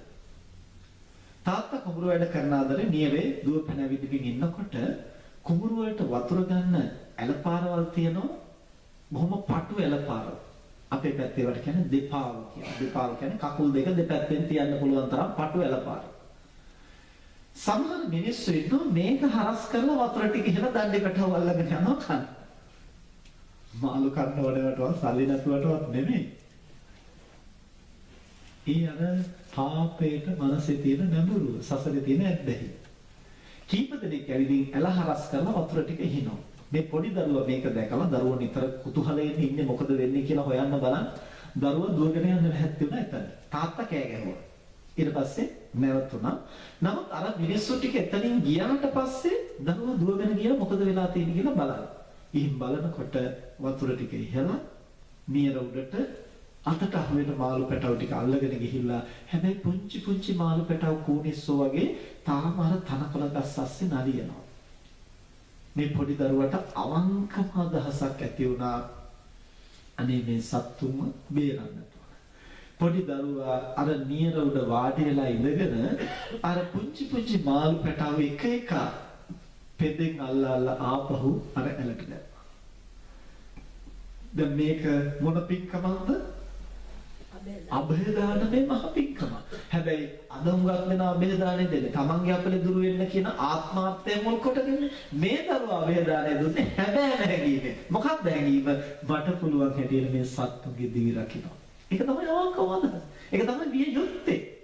තමන්ගේ අපලේ දුරු කරගන්නට නෙමෙයි අනේකාගේ ජීවිතේ රකින්න. ඒ අනේකාගේ ජීවිතේ රකින්න කියන අවංක අදහස ඇති වුණොත් ඒ කුසල චේතනාවෙන් තමයි තමන්ගේ ජීවිතයත් රැකෙන්නේ. එහෙම නැතු මගේ දිවි රැක ගන්නට කියන පටු අදහසින් අපි අභේදානයක් දුන්නට ඒක බලවත් නැහැ කිව්වොත් ඒක තමන්ගේ ජීවිතේ රකින්න සමත් වෙන්නේ නැහැ අනුන්ගේ ජීවිතේ රකින්න සමත් වෙන්නේ. ඒ නිසා පින්කම් කරද්දී අවංක අදහස් ඇති වෙන්න ඕනේ කියලා කිව්වේ ඒකයි. දැන් මේ කුඩා දරුවා අර මාළු පැටව එක එක අල්ලලා ඇලට දැම්මේ අවංකම අදහසින් මේ සත්තුන්ගේ දිවි රකින්නට ඕනේ. අර පිස්තෝලේ ඔළුවට තියලා වෙඩි තියන්න හදව තව තත්පර ගානකින් අනිවාර්යෙන් ජීවිතේ ඉවරයි. මේ මොහොතේ මේ තරුණයාට මේ කරපු පින්කම මතක් වුණා. මතක් වෙලා හුව අදිෂ්ඨාන කරනවා මම එදා මෙච්චර සත්තුන්ගේ දිවි බේරුවා. ඒ කුසල බලයෙන් අද මගේ ජීවිතේ රැකෙන්නට ඕන කියලා දැඩිව අදිෂ්ඨාන කරගෙන නිකමට ඉල්ලීමක් කළා කිව්වා අනේ සර් මම වැරද්දක් කළා නෑ මම මරන්න එපා කියලා. ඒ තැනත්තා කියනවා හම්දුනේ හරි පුදුමයි ආපහු පිස්තෝලේ සාක්කුවේ දාගෙන පයින් ගහලා මාව ජීප් එකට දාගෙන අරගෙන ගියා. ගිහිල්ලා කූඩුවට දැම්මා. මට විරුද්ධව සාක්ෂි කැඳෙව්වා. එකම සාක්ෂියක්වත් මට විරුද්ධව මතුනේ නැහැ. ඔප්පු කරන්නට බැරි වුණා. ඒ නිසා දින 3කින් මාව ගෙදර එව්වා. අදත් මම ජීවත් වෙන්නේ එදා මං කරපු කුසල බලය නිසායි කියලා ඒතනත්ත සිතක් කරා. මේක කරන්න පුළුවන්. තමන්ගේ ජීවිතේ රැකගන්න. ඒ වගේම තමන්ගේ ආදරණීයයන්, තමන්ගේ අම්මා, තාත්තා, බිරිඳ, සැමියා, සහෝදරයා, දරුවා ඒගොල්ලන්ට විපතක් වෙන තැනදී රකින්නට පුළුවන් අපට තමන් සතුව යම්කිසි සත්‍යවාදී ගුණයක් වැඩි දියුණු කරගන්නට පුළුවන්. මට මතකයි අපේ මෑණියන් රෝගී වෙච්ච අවස්ථාවක අපි එහෙම කරපු සිද්ධියක් මීට වසර 15කට විතර ඉහතදී. අපේ අම්මා හදිසියෙම අසනීප වෙලා රාගම රෝහලට ඇතුළත් කළා. වෛද්‍යවරු විවිධ පරීක්ෂණ කරලා ඒගොල්ලෝ හඳුනාගත්තා අම්මගේ පිත්තාස සම්පූර්ණයෙන් ඉදිමිලා යම්කිසි ආසාදනයක් නිසා මේක පුපුරන්නට ඉඩ කඩ තියෙනවා. පිපුරුවොත් ජීවිතේ රකින්න බෑ. ඒ සයික්මනින් ශල්‍ය කර්මයක් කරලා පිත්තාස ඉවත් කරන්න ඕනේ කියලා තීරණය කළා. ඉතින් ඉක්මනින්ම දවසක් ශල්‍ය කර්මයට යොදා ගන්න ඕන. නමුත් ඒ වගේම අසාධ්‍ය රෝගීන්ට දින දීලා ආසන්න දවස් ගන්න බෑ. ඒ නිසා දින 5කට එහා පැත්තේ දවසක් තමයි අපේ අම්මට ශල්‍ය කර්මයට ලැබිලා තිබුණේ. දැන් අම්මට රෝහලේ ඉන්නටවත් ඉඩක් නැහැ. ඇඳන් යටත් එක්කලා ලෙඩ්ඩු. රාගම රෝහල හරියට රෝගීන්ගෙන් බහුල තරම්. ඒ නිසා ටිකට් කපලා ගෙදර එව්වා. දින 5 ගත වෙනකොට ශල්‍ය කර්මයට කලින් දවසේ ඇවිදින් රෝහලට ඇතුළත් වෙන්න කියලා. ඔය පස්සේ අපේ ලොකු අක්කා ඉන්නවා. එහි ඇවිදින් අම්මා නැවතිලා හිටියේ. අක්කා මට පණිවිඩයක් කිව්වා හාමුදුරනේ අම්මට ගොඩක් අමාරුයි පුළුවන් නම් ඇවිත් යන්න. මම ගිහිල්ලා බලනකොට අම්මගේ මුළු ඇඟම ඉදිමිලා අමාරුවෙන් හුස්ම ගන්නේ කඳුළු බේරෙන ඇස්වලින්. ඒ දර්ශනය දකිනකොට මට හිතුනේ තව දවසකට වැඩි අම්මා ජීවත් වෙන එකක් නෑ කොහොමවත්. ඒ නිසා මම පැයක් විතර අම්මට බණ කිව්වා මැරෙන මොහොතේ කොහොමද හිත සකස් කරගෙන මේ යන්නේ. අනවශ්‍ය දේවල් එක්කලා මනස පටලවා ගන්නේ නැතිව කරපු කුසල් සිහිපත් කරගෙන හිත සතුටින් කොහොමද මේ යන්නේ කියන කාරණය පැයක් විතර මම අම්මට පැහැදිලි කරා. පැහැදිලි කරලා දීලා එන්න ලෑස්ති වෙලා මට කල්පනා වුණා මට බැරිද අම්මා වෙනුවෙන් යමක් කරන්න කියලා. මම කල්පනා කළා මගේ ජීවිතේ මට අදිෂ්ඨානයක් සත්‍යක්‍රියාවක් කරන්න මට මොනවද තියෙන්නේ. එහෙම කල්පනා කරලා පැවිද්දෙක් හැටියට මගේ ජීවිතේ මෙන්න මේ වරද මම පැවිද්දෙක් හැටියට මගේ ජීවිත කාලෙම මම කරලා නැහැ. ඒ විදිහේ එක් කාරණයක් මම සිහිපත් කරගෙන මම අදිස්ථානයක් කරගත්තා. මම භික්ෂුවක් හැටියට මේ වරද මගේ අතින් සිද්ධ වෙලා නැහැ. ඒක සත්‍යයි. ඒ සත්‍ය බලයෙන් මෑණියන් සුවපත් වෙන්නට ඕනේ කියලා අදිස්ථාන කරගෙන මම කර්මීය මෙත්ත සූත්‍රය සජ්ජායනා කළා. මම ආපහු පන්සලට ආවා. දින දෙකකින් මම ලොකු හාමුදුරුවොත් එක්ක නැවත අම්මා බලන්න යනකොට අම්මගේ ඉදුම්ම බහැලා බොහොම පහසුවෙන් ඉන්නවා. අම්මා කිව්වා එදා හාමුදුරුවෝ පිරිත් ටික කියලා ගියාට මොකද අම්මා දන්නේ නැහැ මම සත්‍යක්‍රියා කළාද මොනවා කියලා කියලා. අම්මා කිව්වා එදා හාමුදුරුවෝ පිරිත් ටික කියලා ගියාට පස්සේ හරි පහසුවක් දැනුණා. ඔළුවේ තිබිච්ච බරක් බිමින් තිබ්බා වගේ ලොකු සහනයක් දැනුණා. දැන් මට ගොඩක් සනීපයි. පස්සේ නැවත වරක් ලොකු හාමුදුරුවෝ මමයි පිරිත් ටිකක් කිව්වා. නියමිත දවසට අම්මා රෝහලට ගියා. වෛද්‍යවරු අහලා තිනවා ඇයි කියලා. අර පරීක්ෂණ වාර්තා ටික දුන්නට පස්සේ නැවත වතාවක් පරීක්ෂා කරලා වෛද්‍යවරු කියනවා මට කිසිම රෝගයක් නැහැ ආපහු ගෙදර යන්න කියලා. අදත් අම්මා නිරෝගීව ජීවත් වෙනවා. මෙහෙම කරන්නට පුළුවන්. හැබැයි ඒ සඳහා අපට පොඩි දෙයක් හරි අපේ ජීවිතේ පුහුණු කරගෙන තියෙන්න ඕනේ. අවංකව සත්‍යවාදීව සිහි කරන්නට පුළුවන් සද්භාවයක්, ගුණයක්. මම මෙන්න මේ කාලවකවානුවේ ප්‍රාණඝාතයෙන් වැළකීලා හිටියා. මම මෙන්න මෙච්චර කාලයක් බොරු කීමෙන් වැළකීලා හිටියා. මම ජීවිතේ කවදාවත් මත්පැන් පානය කරලා නැහැ. හැබැයි ඒවා හැඟීමෙන් කරපුවා වෙන්නට ඕනේ. මේවා නිකන් සිද්ධි හැටියට වැඩක් නැහැ. ඒවා තේරුම් අරගෙන අවංකව උත්සාහයෙන් පුහුණු කරපුවා වෙන්නට ඕනේ. එහෙම නැත්නම් දැන් අපි තුමු කාන්තාවක් ගත්තන් පස්සේ දැන් ලංකාවේ කාන්තාවක් වගේ මම කවදාවත් මත්පැන් දීලා නැහැ. ඉතින් එහෙම සිහි කළා කියන එකේ ලොකු බලයක් ගොඩනගන්න අමාරුයි. මොකද ඒක අර සංස්කෘතියක් හැටියට ඉතින් එහෙමවට යොමු වෙලා නැහැ. ඒ නිසා වැදගත් වෙන්නේ උත්සාහයෙන් රැකපු දෙයක්. උත්සාහයෙන් තමන් පරිස්සම් වෙච්ච දෙයක්. ඒතකොට එහෙම දෙයක තමයි බලය වැඩි. ඒකනේ තමන් සචේතනික හොඳට හිතලා කල්පනා කරලා ඒක පිළිහිටලා අමහරුවෙන් රැකිලා තියෙන්නේ. ඒක තමයි බලය වැඩි. ඒ නිසා තමන්ට ඒ වගේ දෙයක් සිහි කරන්නට පුළුවන් නම් යම් කුසලයක් හරි එහෙම නැත්නම් අකුසලයකින් වෙන් වෙච්ච අවස්ථාවක්. එහෙම නැත්නම් තමන් අකුසලයක් එහෙම නැත්නම් තමන්ගේ දෝෂයක් තමන් හඳුනාගත්තු අවස්ථාවක්. තමන්ට හරියට අවංකව සිහි කරන්න පුළුවන් නම් ඒ බඳු යහපතක් කරන්න පුළුවන්. ඒ නිසා තමන්ගේ යහපත පිණිසත් අනුන්ගේ යහපත පිණිසත් අපිට සත්‍යක්‍රියාව භාවිතා කරන්න පුළුවන්. ඒ වගේම සුනාමිය වගේ අවස්ථාවල තමන් සුරක්ෂිත වෙන්න මේ සත්‍යක්‍රියාව භාවිතා කරපුවායි අපේකට. එක මව් කෙනෙක් තමන්ගේ දරුවත් එක්කලා සුනාමිය වෙලාවේ මුහුද අයිනේ පොල්වත්තක පොල් ගහක් යට ඉඳලා තියෙනවා. අලපැත්තෙන් අඩි 30 40ක් උසට ජල කඳ එනවා. තත්පර ගානකින් ජීවිතේ ඉවරයි. ගස් කොළන් ගෙවල් දොරවල් ඔක්කොම සුණු විසුණු වෙලා යන හැටි මේ අපට ඇස් දෙකට පේනවා. යන්න තැනක් නැහැ, රැකෙන්න ක්‍රමයක් නැහැ. තව මොහොතකින් දරුවගේ තමන්ගේ ජීවිතේ ඉවරයි කියලා මේ අපට දැනෙනවා. හැබැයි ඊට මාසයකට විතර කලින් ඒ කාලවකවානුවේ අපි සජ්ජන සංවිධානයේ බොහෝ මිනිස්සු දැනුවත් කළා. මාස ගණනාවක ඉඳලා ඉදිරි කාලයේ පොදු විපත් බහුල කාලයක්. ඒ නිසා හැකි පමණින් කුසල ධර්මවල පිහිටන්න, රැකෙන්න, තමනුත් රැකෙන්න, අනුනුත් රැකෙන්න පුළුවන් සත්කාරයන්හි යෙදෙන්න කියන එක අපිත් බොහෝ කොට දැනුවත් කළා. ඒ පිළිබඳව මේ මෑණියෝ දැනුවත් වෙලා ඒ මෑණියෝ එදා ඉඳලා මේ දැන් සුනාමිය එන්නට මාසයකට විතර කලින් ඉඳලා ඒ මෑණියන් පුහුණු කරගත්තා. දවසකට බුදුහාමුදුරන්ට පැන් වීදුරුවක් පූජා කරලා කර්මීය මෙත්ත සූත්‍රය කියන වෙනදත් කර්මීය මෙත්ත සූත්‍රය කියනවා. හැබැයි එදා ඉඳලා ඒ අම්ම පුරුදු වුණා මට පමණක් නෙමේ ලෝකෙටම පැමිණ විපත් වැළකීලා හැම දිනාගෙම දිවි රැකෙන්නට කියන පොදු මෙත් සිත ඇති කරගෙන මේ මෑණියන් කර්මීය මෙත්ත සූත්‍රය කිව්වා.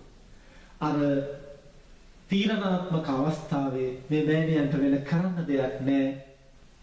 රැකෙන්න ක්‍රමයක් නැහැ. ඒ අම්මා කියනවා හාමුදුරනේ මර බයත් එක්කලා දරුවා තුරුල් කරගෙන මම වැරදි පුළුවන් හැටියට කර්මීය මෙත්ත සූත්‍රයම කිව්වා. මට වෙන දෙයක් සිහි කරන්න අවස්ථාවක් තිබුණේ නැහැ. මම මාසයක් පමණ මේ පොදු විපත් වළකින්න කියන අදහසින් ඒ අවංක අදහසින් මම කර්මීය මෙත්ත සූත්‍රය කිව්වා. මම එවලෙත් ඒක සිහි කරලා වැරදි හරි කර්මීය මෙත්ත සූත්‍රය කිව්වා. ඒ අම්මා කියනවා හරි පුදුමයි. ඒ ආපු ජල කඳ දෙකඩ වෙලා දෙපසින් ගියා. තමනුත් වතුරට යට වුණා. හැබැයි අපි දෙන්නගේම ජීවිතය ආරක්ෂා කරනවා හඳුරන්නේ. නමුත් ඒ ආපු ජල කඳ ඒ විදිහට ගහගෙන ආවනම් අපේ කෑලිවත් හොයන්න හම් වෙන්නේ නැහැ. නමුත් ජල කඳ දෙපසින් දෙකට වෙලා සියල්ල පැනලාගෙන සුණුයි සුණු කරගෙන ගියා. දරුවයි මමයි වතුරට අහු වුණාට අපේ දෙන්නගේම ජීවිතේ ආරක්ෂා වුණා. එහෙම වෙන්නේ කොහොමද? අත්තානං චේපියං ජඤ්ඤා රක්ඛේයනං සුරක්ඛිතං පින්න මඤ්ඤ තරං යාමං පටිජග්ගේය පඬිතෝ. තමන් රැකගන්නට මොහොතක් හරි තමන්ගේ සිත රැකගන්නට සුචරිතයක පිහිටන්නට සත්භාවයක පිහිටන්නට යම් කාල පරිච්ඡේදයක් තමන් අවංකව කැප වුණා නම් ඒ කැපවුණු කැපවීම තමන් රකින්න ලෝකය රකින්නට උදව් වෙනවා. ඒ නිසායි බුදුරජාණන් වහන්සේ අර ගුරුවරයා සහ ගෝලයාගේ කතාව කියලා භික්ෂුන් වහන්සේලාට පැහැදිලි කරන්නේ මහණෙනි ගුරුතුමා කිව්ව කතාවත් හරි. හැබැයි ගෝලයා කිව්ව කතාව ඊටත් වඩා හරි. මොකද අනුන් රකින්න කියලා අපි නිකන් දඟලලා වැඩක් නැහැ. අනුන් ගැන හිතා අපි නිකන් දුක් වෙලා වැඩක් නැහැ. අනේ රටේ මිනිස්සු ලෝකේ මිනිස්සු කොච්චර දුක් විඳිනවද මොන තරම් අසරණයව ඉන්නවද ඒව ගැන හුල්ලා ඉඳලා වැඩක් නැහැ. ඒකට ලෝකෙට චෝදනා කරලා වැඩක් නැහැ. සල්ලි තියෙන මිනිස්සු මේ නැති මිනිස්සුන්ට උදව් කරන්න ඕන. ඇයි එහෙම කරන්නේ නැත්තේ කියලා අපි සිත්නරක් කරගෙන වැඩක් නැහැ. අපිට පුළුවන් ප්‍රමාණයෙන් අපි සුචරිත ධර්මයන්හි පිහිටන්නට ඕනේ. සත්‍යවාදී වෙන්නට ඕනේ. අවංකව සත්භාවයක පිහිටියොත් අපිට එයම පදනම් කරගෙන Taman රකින්නටත් ලෝකෙ රකින්නටත් බොහෝ දේවල් කරන්නට පුළුවන්. ඒ නිසා සත්‍යක්‍රියාව කියන එක මහා බලවත් දෙයක් වෙනතනේ.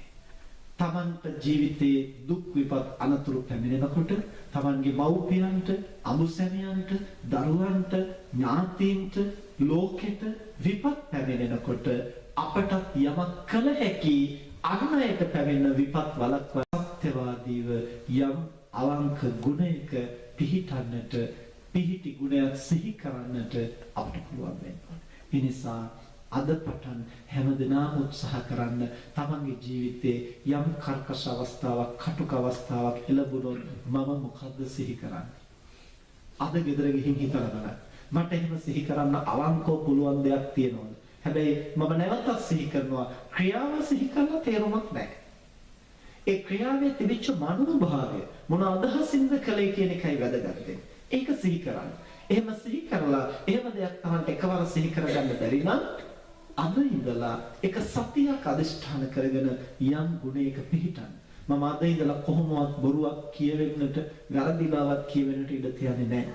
මම අද ඉඳලා කරපොත්තෙක්වත් මරන්නට උත්සාහ කරන්නේ නැහැ. මේ රටවල මේ ප්‍රශ්න අඩුයි ගොඩක් නේද? එතකොට එහෙම සතෙක් මරන්නට මම අද ඉඳලා අවස්ථාවක් සැලසෙන්නේ නැතිව මේ සතිය මං අවංකව කොහොම හරි රැකෙනවා. මේ විදිහට එකක් පුහුණු කරන්න ටික කාලයක්. ඊට පස්සේ තව එකක් පටන් ගන්න. ඊට පස්සේ තව එකක් පටන්. මෙහෙම ටික පුහුණු කළොත් පංචශීලයේ තුලම අවංකව පිහිටා සිටින්නට පුළුවන්. සමහර වෙලාවට බොරු කියන්නේ නැතුව ඉන්න බෑනේ කියලා කෙනෙකුට හිතෙන්න පුළුවන්. බැරි නෑ පින්නතුනේ. ඇබ්බැහි වෙලා තියෙන එකයි තියෙන දෝෂේ. ඔය ලංකාවේ එක මහත්මයෙක් දක්ෂ ව්‍යාපාරිකයෙක් ලංකාවේ හොඳ ප්‍රසිද්ධම ව්‍යාපාරයක් කරන ව්‍යාපාරිකයෙක් මා සමග මේ ළඟදී කියනවා හාමුදුරනේ ව්‍යාපාර කරද්දී බොරු නොකිය හොරකම් නොකර ඒවා කරන්න බෑ කියන එක සම්පූර්ණම මිත්‍යාවක්. මගේ ව්‍යාපාරය මම අද මේ தත්ත්වයට ගෙනත් තිනවා බොරු නොකිය හොරකම් නොකොට කියලා එතුමා කියනවා බොරු කියන්නේ නැතුව ඉන්න බැරිකම නෙමෙයි හාමුදුරනේ ඒවා මිනිස්සු නිකන් පහසුවට ලේසියට ඔහෙ නිකන් දියාරු වෙලා කටට එන එකක් කියලා ගන්න. කියලා එතුමා උදාහරණයක් හැටියට කියනවා තමන් කාර්යාලයේ ඉන්නකොට යාළුවෙක් දුරකථනයෙන් කතා කරනවා මට පොඩ්ඩක් මුණ ගැහෙන්න ඕන ඔෆිස් එකේද ඉන්නේ කියලා. දැන් තමන් ඒ යාළුවා මුණ ගැහෙන්න කැමති නැත්තම් මොකද කියන්නේ? නෑ මම මේ එළියේ ඉන්නේ මීටින් එකක ඉන්නේ. ඒක පාට එහෙම කියනවා. ඉතින් එතුමා කියන්නේ ඇයි එහෙම කියන්නේ? හාමුදුරනේ මං කවදාවත් එහෙම කියන්නේ මට ඒ තැනත්තා මුණ ගැහෙන්නත් ප්‍රිය නැත්තම් මම බොරුවකුත් කියන්නේ නැතුව ඒ තැනත්තාගේ හිත රිද්දන්නේ නැතුව සුදුසු විදිහේ යමක් එතනද කියනවා. මං ඒ වෙලාවට කියන්නේ හාමුදුරනේ ඔව් මං ඔෆිස් එකේ තමයි ඉන්නේ. නමුත් අද ටිකක් වැඩි මට අද මුණ ගැහෙන්න වෙලාවක් නැහැ. අද එන්න එපා. ඉතින් ප්‍රශ්නයක් නැහැ. ගැටලුවක් නැහැ. මෙහෙම අපිට දේවල් සැලසුම් කරගන්න පුළුවන් ඕනනම් බොරු නොකිය. නමුත් හුඟක් වෙලාවට නිකන් පුරුද්දට වගේ, අබ්බැහියට වගේ, ලේසියට, පහසුවට ඔහෙ නිකන් කටට ආප එකක් කියලා එහෙම කරන්නට තරම් සමහර වෙලාවට අපේ ජීවිත නිකන් දියාරු වෙනවා. ඒ දියාරු වෙන தත්ත්වය ටිකක් ශක්තිමත් කරගන්නට පුළුවන් නම් හොඳ අධිෂ්ඨානයක්, හොඳ ආකල්පයක් අපිට ඇති කරගන්න පුළුවන් නම් අපිට සමහර දේවල් බොහෝම පහසුවෙන් පුහුණු කරන්නට පුළුවන් සත්භාවයක්. ඒ නිසා බුදුහාමුදුරෝ දේශනා කරන්නේ තමන්ට ආදරේ නම් ජීවිතේ යාම තුලින් එක්යාම එකදීවත් තමන් රැක ගන්නට උත්සාහ කරන්න. තමන් රැක ගන්නවා කියන්නේ ධනෙන්, බලයෙන්, නිලයෙන් තමන් ශක්තිමත් වෙන්නට ඕන කියන එක නෙමෙයි මෙතන අදහස් කරන්නේ. ඒක ඉතා පටු අදහසක්. මෙතන කියන්නේ තමන් මිනිස්සෙක් හැටියට තමන්ව සුරක්ෂිත කරගන්න. පාපයෙන් වළක්වා ගන්න, කුසලයට යොමු කරන්න. තමන් රැක ගන්න උත්සාහ කරනවා නම් එතන අනුන් රැක්කා වෙනවා. යමෙක් අනුන් රකින්නට වෑයම් කරනවා නම් එතන තමන් රැකගත්තා වෙනවා. අත්තානං රක්ඛන්තෝ පරං රක්ඛති, පරං රක්ඛන්තෝ අත්තානං රක්ඛති. ඒක තමන්ගේ පැත්ත හිතන්න.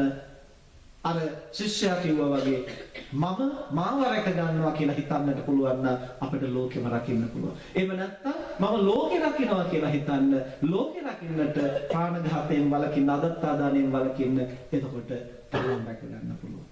ඒ නිසා තමන්ගේ පැත්ත ගැන හිතලා ලෝකෙ රකින්නට පුළුවන්, ලෝකයා ගැන හිතලා තමන් රැක ගන්න පුළුවන්. තමන්ට දැනෙන හැටියට පහසු විදිහට මේ කවල පැත්තක් හරි හිතලා තමනුත් අනුනුත් රැකෙන වැඩපිළිවෙල ජීවිතේ ළමා කාලේ හරි, තරුණ කාලේ හරි, අඩුතරමින් මහලු කාලේ හරි ජීවිතේ එක් කාල වකවානුවක හරි පුහුණු කරගන්න, එය මෙලව පරලොව තමන් සුරක්ෂිත කරගන්නට උපකාර වෙනවයි කියන බව බුදුරජාණන් වහන්සේ දේශනා කළා.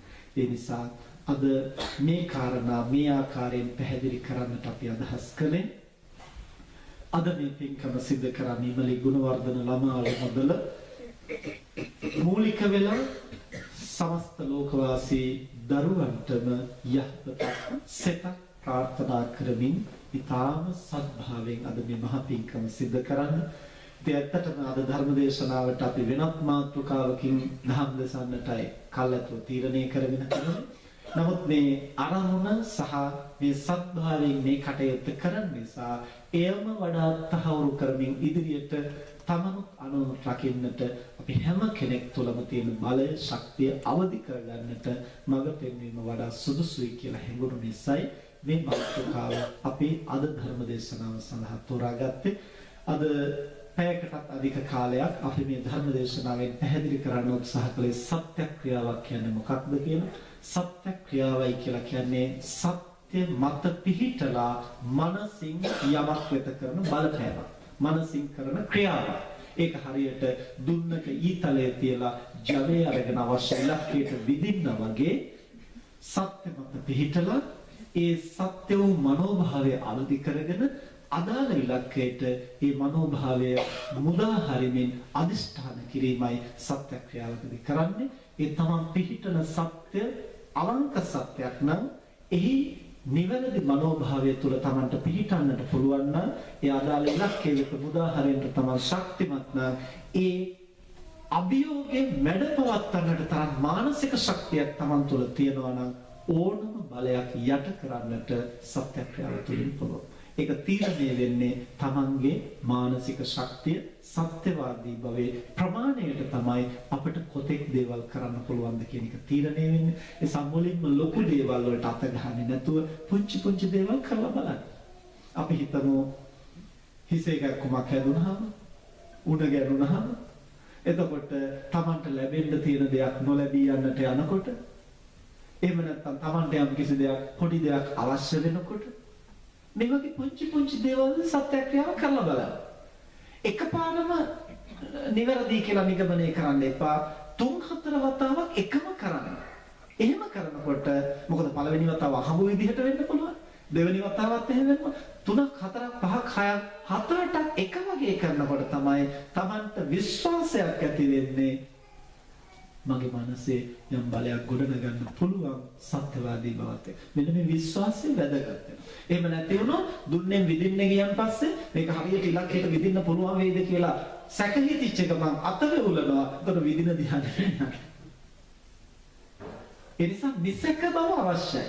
තමන්ගේ මනස ගැන විශ්වාස කිරීම. අවංක බව තියෙන්න ඕන, සත්‍යවාදී වෙන්න. ඒ වගේ මේ කරන කාර්ය හරියනවා කියන බවට අපට විශ්වාසයක් තිබුණොත් තමයි අදාළ ඉලක්කයට හරියට ඒ ශක්තිය මෙහෙවන්නට පුළුවන්. ඒ නිසා මේවා ජීවිතේ ටික ටික පුහුණු කරගන්න. එම පුහුණු කරගත්තොත් තමන්ට වගේම ලෝකෙට මේ හපත කරන්නට පුළුවන්. මෙලොවට වගේම සසරටම ඒවා පිහිට පිණිස පවතිනවා. ඒ සඳහා මේ හැම දිනාටම ශක්තිය ලැබේවා. මේ සුද්ධහම කර්ම සිහියේ පවත්වාගෙන දෛනිකව අකුසල පාප ධර්මයන් හඳුනා ගනිමින් ඒවායින් වැළකී සිටින්නට කුසල ධර්මයන් සත්භාවයන් හඳුනාගෙන ඒවාෙහි මනස පිහිටුවාගෙන අවංකව සත්‍යවාදීව ගුණනුවණ වඩන්නට සත්‍යක්‍රියාවෙන් තමන්ටත් ලෝකෙටත් යහපත සිද්ධ කරන්නට හැම දිනාටම ශක්තිය ලැබේවා කියලා අපි ආශිර්වාද කරමු. මෙතෙක් වේලා ධර්ම ශ්‍රවණය කිරීමෙන් සිදු කරගත් සියලු කුසල් දෙවියන් සහිත ලෝකයාටත් මේ පරලෝකීය ඥාතීන්ටත් අප හැම දිනාටම බුදු පසේ බුදු මහරහතන් වහන්සේ නිවී සැනසී පැමිණ වදාළ උතුම් නිවනින් සැනසීම පිණිසම හේතු වේවා කියලා ප්‍රාර්ථනා කරන් සම්මා සම්බුදුරජාණන් වහන්සේගේ අනන්ත බුදු ගුණ සිහිපත් කරමින් බුද්ධ පූජාව පැවැත්වීමෙන් පැයකටත් අධික කාලයක් ධර්ම ශ්‍රවණය කිරීමෙන් හොඳ සිතුවිලි උපදවා ගැනීමෙන් සමස්ත ලෝකයේම සිටින දරුවන් සුවපත් කරන්නට යහපත් ආකල්පයෙන් හොඳ මෙත්සිත පෙරදරි කරගෙන මේ සත්ක්‍රියාවන්හි නිරත වීමෙන් අපි යම්තා කුසල බලයක් ජනිත කරගත්තා නම් මානසික ශක්තියක් ගොඩනගා ගත්තා නම් ඒ සියලු පුණ්‍ය ශක්තියේ ඒ වගේ මේ සියලු මානසික ශක්තියෙන් ලෝකේ පුරා සිටින දරුවන්ගේ ජීවිත සුවපත් වේවා. කායික පීඩා දුරු වේවා, මානසික පීඩා දුරු වේවා, කායික මානසික සුවය ජීවිත සුරක්ෂිත භාවයත් ඇති කරගෙන මනස සංවර්ධනය කරගන්නට මේ හැම දිනාටම ඉඩ කඩ සැලසේවා කියලා අපි ආශිර්වාද කරමු. මේ බඳු මහා සත්කාරයකට අත්හිද්දෙන ඉමලි ගුණවර්ධන ළමා අරමුදලෙහි ඒ සියලුම මූලිකත්වයේ දරන සහ සම්බන්ධ වෙන සෑම සියලු දෙනාටම නිදුක් නිරෝගී භව චිර ජීවනයේ සැලසේවා. ආයුරාෝග්‍ය සම්පත් වර්ධනය වේවා. එහි කාර්යභාරයන්හි මූලිකත්වයෙන් ක්‍රියා කරන රුක්මා ගුණවර්ධන නෝනා මහත්මිය ඇතුළු ඒ පින්වත් හැම දෙනාටම ඒ වගේම ඒ සඳහා සම්බන්ධ වෙලා ක්‍රියා කරන මේ තරුණ දූ දරුවන් සෑම සියලු දෙනාටම නොඑක ආකාරයෙන් මේ අරමුදලට ආධාර කරන උපකාර කරන සෑම දෙනාටම සියලු යහපත සැලසේවා. ඒ හැම දෙනාගේම සම්‍යක් ප්‍රාර්ථනාවන් සමෘද්ධිමත් වේවා. දරුවන්ගේ අධ්‍යාපන කටයුතු අනාගත ජීවිතේ ਸਰව ප්‍රකාරයෙන් සාර්ථක වේවා. තමන්ටත් ලෝකයටත් සම්බුද්ධ ශාසනයටත් වැඩදායක වාසනාවන්ත ජීවිත ගත කරන්න හැම දිනාටම ශක්තිය ලැබේවා කියලා ආශිර්වාද කරමු. මේ සිදු කරගත් සියලු කුසල් සසුන් ආරක්ෂා කරන, පින්තුන් ආරක්ෂා කරන, ඉන්ද්‍රාදී සියලු පින් කැමැති දෙවි දේවතාවෝ, දේව මාතාවෝ සතුටින් අනුමෝදන් වෙත්වා. දෙවියන්ගේ දිවයිසුරු සම්පත් වර්ධනය කරගනිත්වා. සම්බුද්ධ ශාසනයත් මනුෂ්‍ය වර්ගයාත් චිරාත් කාලයක් ගෙහින් ආරක්ෂා කෙරෙත්වා. දෙවියෝ ප්‍රාර්ථනීය බෝධියකින් නිවන් දකිත්වා කියලා ප්‍රාර්ථනා කරා. මිය පරලෝකීය ඥාති හිත මිත්‍රාදීන් පින් කැමති වෙත්නම් ඒ හැම දිනම මේ කුසල් දහම් සතුටින් අනුමෝදන් වෙත්වා. සියලු සත්වෝ මේ කුසල් දහම් සතුටින් අනුමෝදන් වෙත්වා. ඒ හැම දිනාගේම සසර ගමන සුවපත් කරගනිත්වා. ප්‍රාර්ථනීය බෝධියකින් නිවන් දකිත්වා කියලා ප්‍රාර්ථනා කරා. ආකාසට්ඨා ච බුම්මට්ඨා දේවා නාග මහිද්దికා පුඤ්ඤන්තං අනුමෝදිත්වා චිරං රක්ඛන්තු ශාසනං. ආකාසට්ඨා ච බුම්මට්ඨා දේවා නාග මහිද්దికා පුඤ්ඤන්තං අනුමෝදිත්වා චිරං රක්ඛන්තු දේශනං.